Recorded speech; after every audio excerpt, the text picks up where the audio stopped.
Hi, my name is Don Patterson. I'm a retired minister member of the Presbytery. From 1 Corinthians 13, a passage that I think we all are well familiar with, love is patient, love is kind. It does not envy, it does not boast, it is not proud, it does not dishonor others, it is not self-seeking, it is not easily angered, it keeps no record of wrongs. Love does not delight in evil, but rather rejoices in the truth. It always protects, always trusts, always hopes, always perseveres. Love never fails. My wife Kirsten and I have a son. His name is Seth. He's a good lad. He's going to be 40 on his next birthday. Holy cow, how'd that happen? He's always been a big person. Even when he was little, he was big. He was taller and heavier than his playmates. Now, that was never really a part of any equation until they started wrestling around and playing tackle football, trying to tackle each other. And he would want to jump in and have fun too. And when he did, unfortunately, more than once, the fun would end because somebody would be accidentally hurt by his size. Seth does not have a hurtful bone in his body. I'm convinced of that. And he would feel awful about it for hours afterwards. His friends and Kirsten and I would sometimes then tell him that he did not know his own strength. He told us a while back that he remembered thinking that was such an odd, strange phrase. How could he not know his own strength? How could he not know something that was such an integral part of who he was? Well, that's true enough for Seth, and I think probably for a lot of us. Is each of us has times when we don't know our own strength. We don't know the strength of our actions or our words. We each have a strength beyond our knowledge that can profoundly affect someone else's life. Each of us, through our words and actions, can unknowingly use our strength to help someone. We're often, I think, even without intending to be sometimes, we are often the person that someone else needs us to be.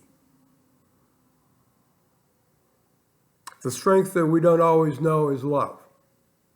And love is not merely a feeling or a good idea, although it is both of those things, but it's an action that we perform, that we give, that we say, that we do.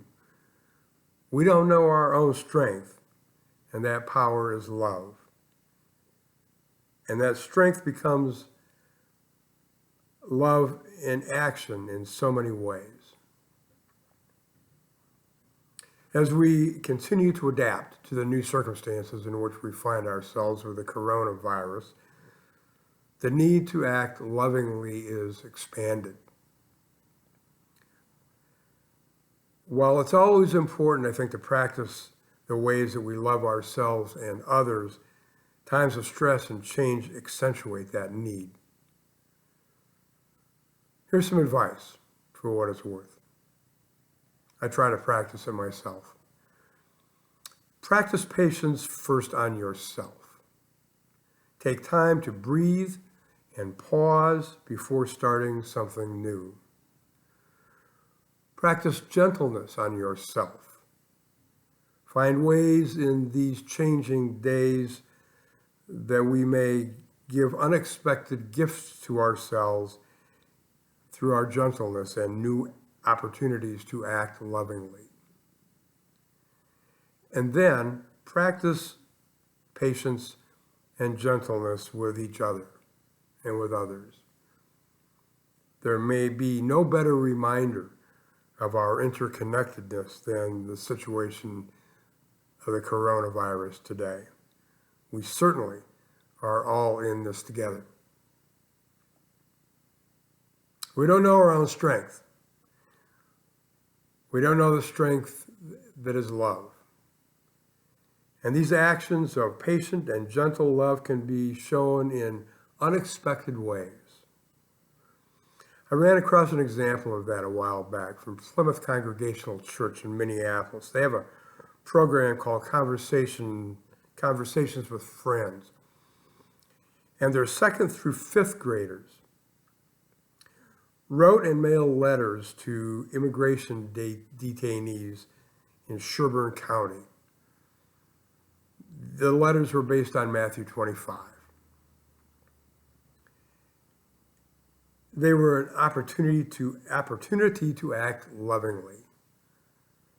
They sent them, the 2nd through 5th graders, and they didn't know what would happen. And then they received a response, and it went like this. Today is February 21st. My name is Rosario Garcia Perez. I am from Guatemala. This letter is for the children who connected with us by way of Conversations with Friends. Today I am imprisoned by immigration, but I have faith in God who created us in his image with love. When I see the pictures and letters from small angels who wrote to give us hope, I see that God is great in his mercy toward humanity. And I realize that God did not create us with hate, but with love, that we love one another. It doesn't matter where you're from, or where you are, or where you're going. In the eyes of God, we are all equals. We are brothers and we are sisters. I hope all of the children who wrote to us know that we are people and that what they did is so important to us. When I saw those letters, I cried. They touched me in the bottom of my heart. I am the father of 4 beautiful daughters and a son, and they were very amazed by all you wrote. All for complete strangers. I thank you from my heart for your letters and drawings. God will show much favor and grace to you. I am fighting my case before the laws of this country. I hope God will live in those who serve him. The Apostle Paul tells us, humble yourselves, therefore, under the mighty hand of God, so that at the proper time, he may exalt you. Leave all your worries with him, but he cares for you. Signed, Rosario Garcia Perez. These young people did not know their own strength. None of us know how strong we are capable of being when we practice patience and gentleness and live in the actions of love.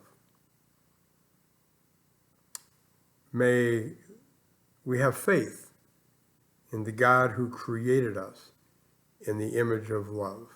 May we live in him, he in us, and among us. Amen. The end.